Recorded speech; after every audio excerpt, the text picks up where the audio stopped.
Morning, David. I'm talking to David Jaffe, who's the top producer at Chase Manhattan. How you doing, buddy? Good. I'm doing good. 6 o'clock in the morning on that West Coast. It is. You're a hustler. I guess my first question is, do you get in every day at 6? Yeah, 6 o'clock is a great time to come in. Yeah, I get up at 5. I'm an early bird myself, and you're right. It gives you a lot of quality time. Hey, before we actually get started, I don't know too much about you except by reputation, which is, as we've discussed, is far and wide. You're pretty well known in the business. I do know that you did about close to $90 million in '98 and 77 or 78 last year, and on pace to do more this year. And other than that, and the fact that you deal exclusively with realtors and referrals, don't know too much more, so I thought that we would start with some of your background. Everybody likes to know where people come from and how they got in the business, so why don't we start there? Okay. Well, I went to UC Santa Barbara, and after school, my parents encouraged me to take a year off before I got a job, which turned out to be 4 years, I think. Okay, this is my kind of man. I'm worried. And so I spent some time traveling and skiing and rafting, etc. Okay. And I always wanted to get a job where the sky was the limit. The harder I worked, the more I could do. Mm-hmm. And I always loved real estate for some reason. I don't know why. And I spent some time researching different industries. And I thought this would be a good match. And it's the first real job I ever had, and I'm still here. What year did you actually start? 1990. So you're doing these incredible volumes, and you haven't been in the business but 10 years. I just passed my 10-year anniversary. Wow, that's fabulous. I don't like to spend too much time dwelling on the old days and stuff like that, so we'll just spend maybe a couple minutes, and perhaps you can tell us how you started your business, and then we're going to jump to the next topic, which is going to be the kind of dramatic changes that you've seen, but in the last couple of years. But before we do it, how did you start off? How I started off, I think it was like everybody else. Here's a rate sheet, go talk to realtors. And I probably spent the first 3 or 4 years hitting up realtors every single day, going in the offices. I had an approach that was set up already. I didn't just cold call them. I would send some approach postcards for 6 to 10 weeks and then call them up for an appointment. And I always did it that way first. Get an appointment, do the old interview of what they needed. And once I met with them, I would then put them in my database and continue calling on them. And that's really all I did in the beginning. You know what? I've always maintained in the over 70 interviews that I've done that I can't think of an interview that I've done where some new idea or some new way that it's articulated has not come up. I've never heard this. I think this is a fabulous technique, and I'd like to, for our listeners out there, I'd like to talk about it a little more and wonder if you'd get into it. Okay. I've never heard of this. This is great. On the approach to the realtor? Yeah, absolutely.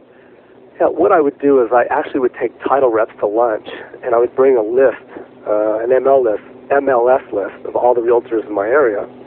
And I would say, okay, here's the list. I'm buying you lunch. Go ahead and mark off all the top producers. I'd make a list of them, and then I would send an approach letter saying who I am. And then once a week for anywhere from 6 to 10 weeks, I would send them something else about the industry. And then by the time I called them up for an appointment, hopefully they heard my name because of the 6 to 10 postcards. And once I did meet with them, I put them on what I call my drip system, where they would get a phone call every single week and a mailing from me every week, and I would try to stop by at least once a week and put a note in their box. Now my system has changed dramatically, 180 degrees since then, but that's how I started. Okay, but let's kind of take this up to the present.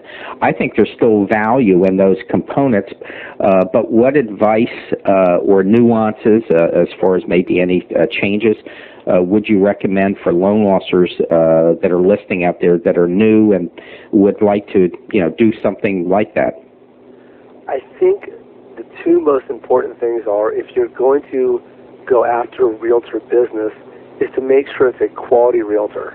And that's someone who isn't going to call you at 10 o'clock at night every night, who is going to say, you've got to call me right back because I have someone in my office. But try to deal with more of the top agents. If you're brand new, maybe not your top 5%, but someone near the high end. But very, very importantly, and I'm sure we'll go into this because this is the basis of my business, but to create a database of any person you've ever talked to, whether you've closed the loan for them or not, create that database, and keep your name in front of them. We're actually going to spend quite a bit of time on that.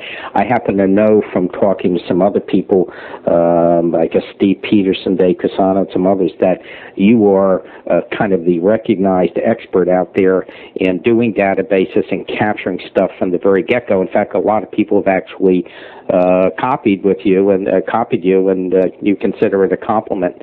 So, yes, we will spend some time on that. But I want to jump back a minute. I haven't beat this one up yet enough. For new loan officers out there, what's wrong with doing it the way you did it in the old days? I like that idea, if I could be a devil's advocate a bit. I think that I found that maybe a realtor can be somewhat fickle, maybe not as loyal as a past customer. Okay. And there's a lot of forces out there trying to get that realtor's business. You've got the ABAs with other companies, as well as them setting up their own in-house mortgage company. Sure. And I'm not sure that is the road to go 100% these days. Once you've closed a loan and you have a happy customer, sure, they're going to get mailings all the time from mortgage companies, and they're going to be called on.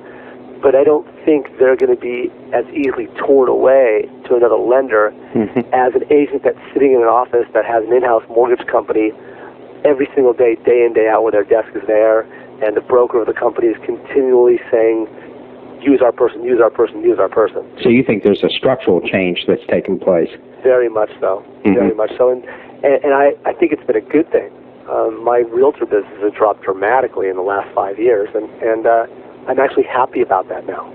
I think it's made my life a lot easier. Of course, that begs the question for all those people out there that are scared to death at that comment, that don't have your base, on how you get out there and get realtor business today. What advice would you have for those that are, maybe been in the business only 2 years, maybe 3 years, and really want to work that realtor business, and they're having trouble doing it?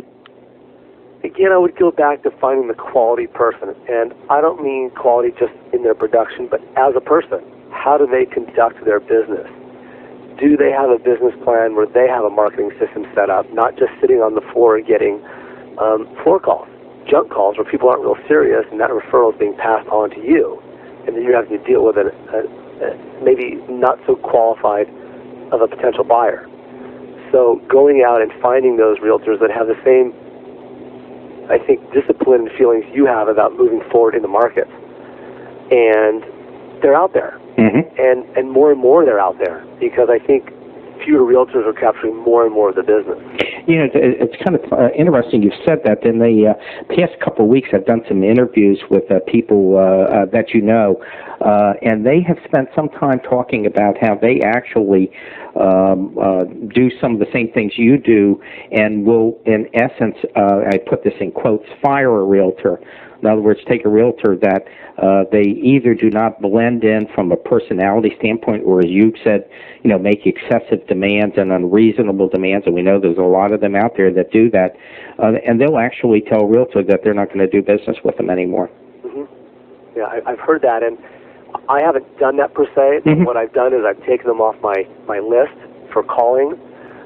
They will not get they will not be ignored if I get a phone call. Oh, sure. They will get a very slow response, and eventually they just fall off the system. Yeah, I think it all kind of gets into a quality of life issue. People like you that are, dealing at a very high level, quality of life becomes an overriding concern. And so the question is how you can structure your business to do the business and create some quality for yourself. No doubt about it, and that's been a big change for me too. I never thought I'd be saying that, but I'm at the point where I'm willing to give up some volume and some income to have that quality of life, and that's a combination of working less as well as upgrading the people you work with. Yeah, I don't find that unusual. I find that very normal. When people get into that 30 and above level, they really start taking some hard looks at how they better can do their business. Let me ask you, before we get out of the realtor issue, what are some of the specific things that you do to maintain your realtor relationships? What I do is, there's a system called Epifect, which is a voice broadcast system. I'm sure most people have heard of it. Yeah, Joel Epstein.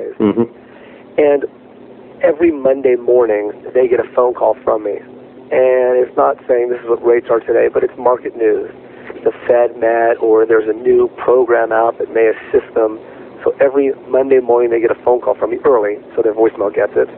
And then every Thursday they get a mailing going out from me. I really don't ever leave the office. I rarely see the agents that I work with. And because they get a phone call weekly and they get a mailing weekly, and that's all. Would you go in? I happen to know, I know Joel Epstein, I know what the EPO effect is. We have discussed this on a couple other tapes, but understanding that this may be the first time someone is listening to you and how the EPO effect works, I wonder if you'd just spend a minute going over it. It's a great invention. Let me tell you, it's made my life a lot easier. It's a voice broadcast system where you can select a group of people. You call in and you leave one message, something to the effect, hello, this is David Jaffe. I'm just calling to let you know that the Fed is meeting this week and it should be interesting to see what they say. You leave one message and it will broadcast out to 10 people, 100 people, 1,000 people with just one message as opposed to calling all of them individually. And the key is they think that you call them directly. Yes, it sounds live. Right. And the other nice thing that I like about it, what you stated, is the fact that this thing works through hook and crook and only leaves a message when someone cannot pick it up. Correct. So, they think that, you made that effort to get hold of them, and you're leaving a very personal message. And I think one of the things that I particularly like about the EPO effect is the fact is you and I know there's kind of a hierarchy of needs and wants when you're dealing with human beings, face-to-face being the most intimate, and then dropping down to phone calls, and then dropping down to letters, and then to an ad or something. And so the higher on the scale that you can get, the more intense the relationship is you develop, and that's pretty high when you're leaving a voice message. Absolutely. Absolutely. I like that. Any other techniques in dealing with realtors? I'm sure you use this for your client base too, but I want to save that as a separate subject. Really, it's those two things, and then in my former life, as I mentioned, right after college, I used to be a whitewater rafting guide. So once a year, I take my client base, realtors, financial planners, whitewater rafting, and that's actually one of the best things that I've ever done. Oh, that's a great idea. I've never heard of it. Of course, down here in the Washington metropolitan area, we have some great whitewater rafting areas, as you know, down in West Virginia. Mm-hmm. Some, sixes and stuff down there. There is. Do you take them on sixes and put their lives at danger? No, I'm trying to keep them alive so that I can continue taking them on the raft. So you're doing like fours, grade fours and stuff, right? Yeah, mostly. Yeah, right. Well, that's a great idea. I really like that. Let's kind of switch over, if we can, and talk about an area that you're kind of renowned for. And I'd like to spend quite a bit of time talking, or at least the limited time we have talking about it, and that is your use of a database. My understanding is you're kind of the ultimate master in the sense you are capturing stuff from literally the instant you talk to somebody all the way to the time they're going to be on the wrong side of the soil. So what kind of system do you use, number one? I use ACT, and I ended up hiring someone to really, really customize my ACT. It's got all the possible fields you can think of that relates to a person personally as well as for a mortgage. So what happens when someone's referred to me, I actually log it onto a chart I've got manually. And on that chart, I list whether it's a purchase or refinance referral, the date, the name of the referral, address, phone numbers, and then very, very importantly, I list where the referral came from. So if it's a referral from a past customer, I would write referral, and then the next line would be, Joe Smith. In the another user field. Exactly. Mm-hmm. Different fields, so I know exactly where the business is coming from. And the reason I separate that out is I can do a query in the database and say, okay, what percentage of my referrals came from realtors, referrals, financial planners, etc. So I break down each particular field. And this way I've got a running log of all the business and where it comes from. So you then can target the most effective ones, I assume, right? Exactly. And that's where my realtor business really started dropping, because I did an analysis of my business, and I was spending the majority of my efforts going after realtors, but getting a very low return as opposed to spending more effort on the past closed loan customers for their future business and referrals of their friends and family. But there's a basic premise in there, and the premise is for those listeners out there that are thinking, hey, this is really kind of neat. The premise is you have to have a system to be able to give you that information in the first place. Absolutely. I used to do it by hand. It took forever. Now it's just a couple mouse clicks and you're done. Yeah. It's funny. We talk about ACT, not a lot. Basically, I would have to say of the 70-plus people I've interviewed, I would say at least half of them use ACT or some kind of a comparable management system. Sometimes they're internal to a company, but ACT is the predominant one. I thought maybe some people would be using Goldmine and stuff, but that doesn't seem to be happening. I use ACT, and I can absolutely tell you and the listeners out there that I have ACT 2000. There is no finer contact management program out there for the simple reason that you said, and you're only the second person that's articulated this, and that's the fact that a lot of people that put ACT on, they just look at that and the user feels they have, but it can be customized to create a monster. It's amazing. I'm still adding fields. It just blows me away. What do you use a private consultant to do this, or? I do. Absolutely, and it really is a time issue. Obviously, she's not cheap, but she's cheaper than me figuring it out myself. Oh yeah, no, I think this I like enough that at least I will ask the question: is this something you're willing to share, or is this kind of proprietary to you? The consultant's name? Yeah. Oh, she would love me for it. You bet. Sure. Her name is Jacqueline Zimmerman. And her phone number is area code 909-360-3400. And she's very familiar with it. In fact, she understands the fields we need now because I've been dealing with her for a couple of years. Huh, that's interesting. I wonder if there's a way that I can get some money out of this. I'll cut this part out and then sell it. Now, actually, that's nice of you to share. I actually had no doubt that you would share. People at your level are more than happy to share. It's rare that I run into somebody and I did run into somebody in the Chicago area that thinks he has a magic way of doing loans, for little or no money down that no one else has thought of. And I've never talked to someone so paranoid in my life. I'm trying to explain to him, he's a pretty heavy producer, probably does $40 million, and he was trying to explain to me how this was a real dark secret and he couldn't possibly talk to anybody because he didn't want anybody to know about it. And I'm kind of sitting here smirking to myself, that it's a real big universe out there, and no one needs him anyway. But that's nice of you to share that. I'm sure her business will grow dramatically. Using ACT is certainly one of the most effective tools that you can do. Anyway, to kind of get back on subject here, one of the things that people told me about you, and I'd like for you to talk about, is the fact that you not only use a database to its max, you're capturing data from people who are literally calling in before they almost become a prospect, and I really like that, and I wonder if you'd address that. I think what you're talking about is the minute someone is referred to me, they get logged into the database, right, and get a continual contact. So my philosophy is if someone is referred to me and I've got to spend 10 or 15 minutes on the phone pre-qualifying someone, if these people are going to buy a house, darn it, I want this loan. I'm not going to spend 15 minutes of my time just to let those people go out the door. So once I've spoken to them, they go into this handwritten sheet, and my assistant will then input all this into ACT. And then they go on to what's called my contact keeper system.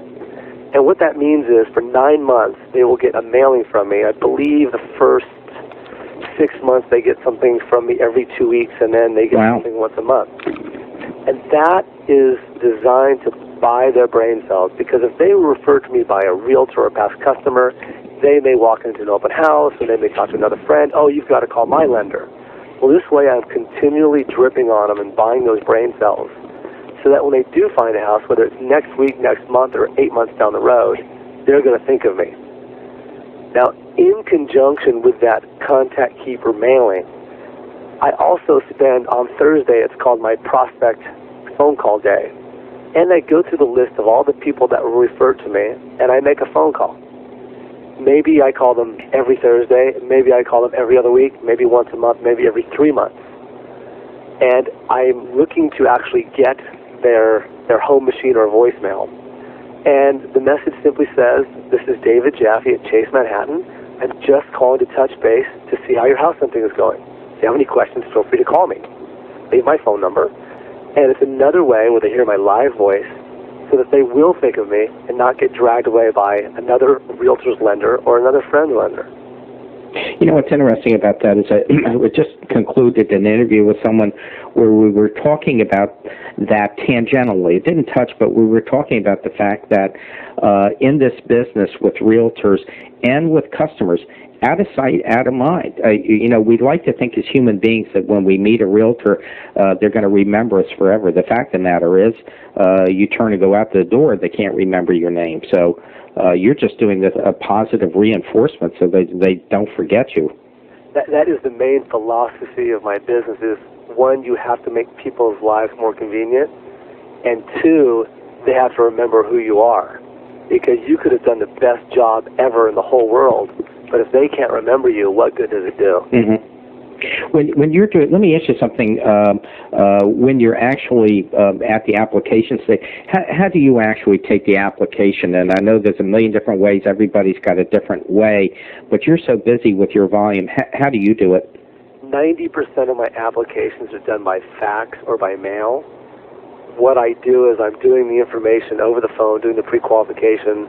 If they're ready to buy, we're discussing the loan program, lock, float, points, rate, etc. And then I've got files right here next to my desk, and they're labeled Purchase 1, Purchase 2, Refinance 1, Refinance 2. What that means, Purchase 1 is one borrower, Purchase 2 is two borrowers.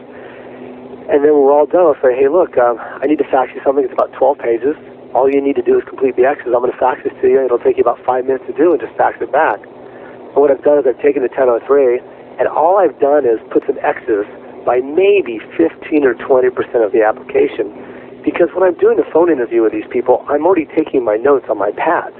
Mm-hmm. And so all they have to complete is just their basic information, social security number, birth dates, work, and that's it. And I can put the rest of it together off the W-2s or tax returns, bank statements, etc. So my whole goal actually is not to meet the customer because it takes too long. I mean, it takes, 30 seconds to fax the stuff off to them, and they do it for you. Mm-hmm. But, you know, that raises an interesting issue. I've talked to some people that do the business exactly like you do, maybe not to the same intensity or degree, but they do it your way nonetheless. And let me see if I can articulate this correctly to you as a premise. And the premise being that it is okay to do business like that without meeting people or going to their homes or going to a realtor's office. But if you're going to do it like that, you better have a real good contact management program to follow up if you're going to maintain and develop a relationship. No doubt about it. And it goes back to the convenience and the memory. You've got to make it convenient for them, and they have to remember you. Now, one of my big fears was I had always, in the first 5 years, taken my loan applications mostly in person, at their home, at their office, at the realtor's office. And I was concerned about not being able to maintain that relationship. But what it comes down to is people are busy. And I found that people would rather not meet me. It's more convenient for them to spend 5 minutes filling out a couple spaces on the 1003 and be done with it. And that's how I built a relationship, is to make their life easier. And because I'm always in the office and I'm not running around on appointments, it's more convenient for the people because I can return phone calls much faster when they have questions, mm-hmm. before they're in process or while they're in process. And the relationship seems to get built that way. But another way it gets built is not only to make their lives easier, but because after the loan closes, I'm staying in continual contact with them forever. Right. And I think that's the second part of the equation. You can't have the first without the other. Correct. Because in essence, you're just, you're dribbling deals through at whatever level, but you sure got nothing coming later at the back end. Exactly. Let's talk about this program, the ACT, not specific fields or whatever, but once they have gone to closings, do you attend any closings, by the way, or you pretty much don't have the time anymore? Correct. Yeah. Once you've finished and they're on your system, what specifically are you doing to get referrals from them? very, very extensive, actually. Well, let's break it down. I'm sorry? I said, let's kind of break it down into, kind of some components. Okay. Like a newsletter or whatever. Right. I call it my Client for Life program, as probably most people do. And when the loan closes, they will get a handwritten thank you note attached to I think it's a 2-pound tin of cookies, and it's sent to their workplace. And the reason why it's sent to their workplace is because I want workers to say, who the heck sent your cookies? Wow. When you get a big tin, it's going to go in the break room. It's got a little sticker with my name and phone number on it. Great.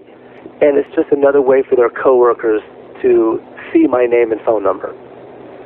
They will then also, 2 weeks after closing, get a survey. And it has a dollar bill attached to it to encourage them to return it, because I take those very, very seriously. Unless you ask, you don't know there's a problem. Up anywhere from 4 to 8 weeks afterwards, they get a closing booklet, and it includes a copy of the note, the deed, the HUD-1, amortization schedule, and appraisal. And this has actually been one of the best things I've done, because it's a nice booklet. It's 1-inch thick binder. Wow. And if they ever go to purchase or refinance, and I have not done a good job of keeping in contact with them, or someone is trying to drag them away from my database, they're going to pull this thing out, and there's no doubt that they're going to remember who I am because of this booklet. So those are the main things right after closing. I'd like to add something in here. The first thing that kind of comes to my mind is that this takes time and effort, and there's expense involved doing it, but the payoff has got to be dramatic. The payoff is huge. I'll give you just some real quick statistics. In 1999, I received a total of 1,119 referrals. Something like 457 were from realtors, but only 93 turned into closed loans, which is a 20% closing ratio. Mm-hmm. Now, the same year, I received something like 350-something referrals from past closed loan customers, and 189 turned into closed loans, which is a 58% closing ratio. That's huge. Now, there was no effort involved in staying in contact with these people, because I have a marketing assistant that does all that for me. There's no effort. I'm not getting weekend and evening phone calls, etc. So the payoff is absolutely huge, and that business is a more profitable business because it's a nice, strong referral. Well, that was going to be you took my punchline away from me. My point was also going to be those kind of people that are calling in, that are referred in, they're never as price sensitive. Exactly. They're not rate shoppers. Right, exactly. As a consultant to them. Yeah, it doesn't mean you're going to beat them over the head with overage. It just means that they're not going to try and, whack an extra quarter point or something out of you. Yep, that's right. Yeah, there's nothing as good as people that are referred to you. I think a lot of loan officers out there certainly can attest to that. When you get somebody who calls and says, Jimmy Jones, who just did a loan, says you're just fabulous and you're the only one to use, and blah blah blah. There is just nothing finer in all. Well, here's an example too. A realtor says, okay, here's 3 lenders to call. Well, when a customer you close a loan for refers to, they don't say here's 3 lenders to call. They say here's the guy I used. And most of these people come in and sign on the dotted line, and you're finished. So not only is it a more profitable loan, but it takes a lot less time to close that loan. Right, and they're certainly, as you're alluding to, they're more compliant. I mean, they're going to do the things you ask of them, and they're not going to give you a hard time. And that all adds up to quality of life too. No doubt. What about, you said those are the major things that you do. Do you purge your database? How do you maintain your database? Well, actually, after I do those closing items, mm-hmm. they do get a mailing from me every single month. Day in, day out, I never miss my monthly mailing. And what's in this mailing specifically? Do you use the service? How do you create this mailing? There's 12 a year, so of the 12, 4 is a newsletter, and it's all it is an 8.5 by 11 piece of paper, and I've got some industry information that I get, and I just cull that information and put it together. Sure. Mm-hmm. And then the rest of the mailings are postcard style. One company I use is called Trilogy. They've got some sort of comedy postcards. I've heard of them, and I've seen some of the postcards. They're fabulous. Where are they located? They're in Texas, and I don't have the number. Do you got the town? Actually, I think I do have a phone number. It's 877-377-8255. IDEA, I-D-E-A. Great. Great. They'll get a lot of calls, too. You got to get a commission for some of these referrals.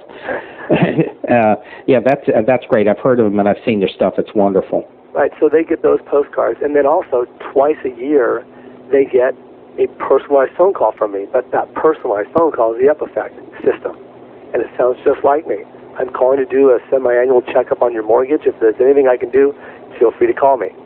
And that's been huge, because what happens is people will call in and say, yeah, I just got your phone call and I did have a question. Well, I forgot that I scheduled the phone call 2 weeks ago. I didn't remember calling these people because everything was set up on a system weeks in advance.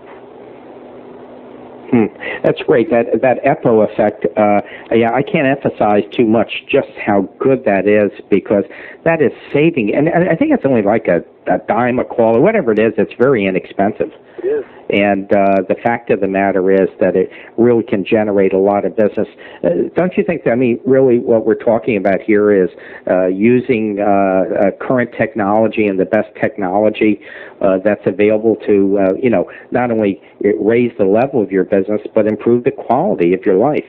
It's done both. It's helped me increase my volume and increase my quality of life, because everything is so much easier now, between not having to do 1,500 manual phone calls every 6 months, not having to track my business by hand, being able to fax loan applications, being able to do everything over the phone. It's an amazing amount of time savings. Kind of correct me if I'm wrong, but I'm deducing from this that you could quite easily go into 115, 125 million a year without too much trouble. That what this has done, though, is maybe give you some perspective in your life and quality.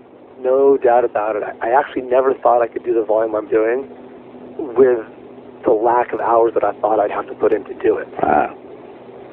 Yeah, and that's my point out there for listeners.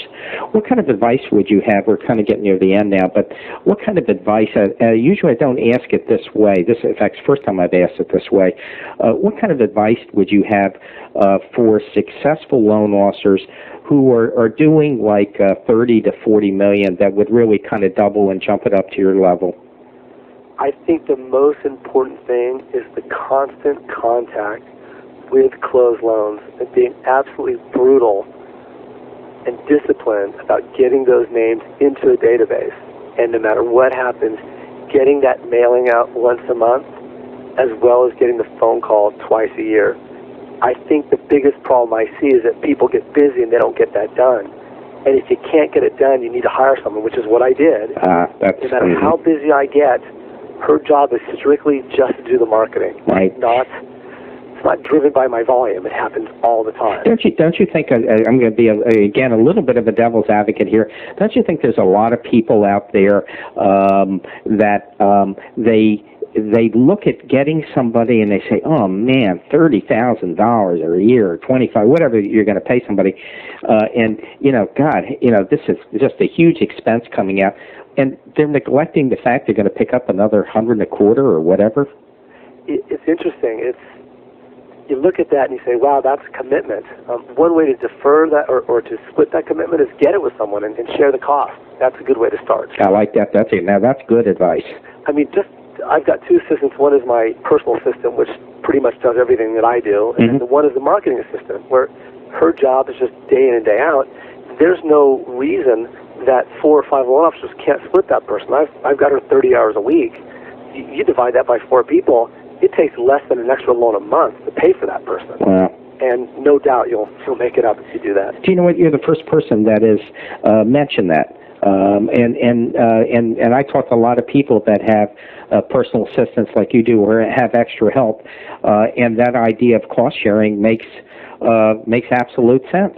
I just finished doing an interview with somebody at Bank of America. It does about $50 million a year, and has some people in there. One does $120 million. A couple. They're all pretty heavy producers.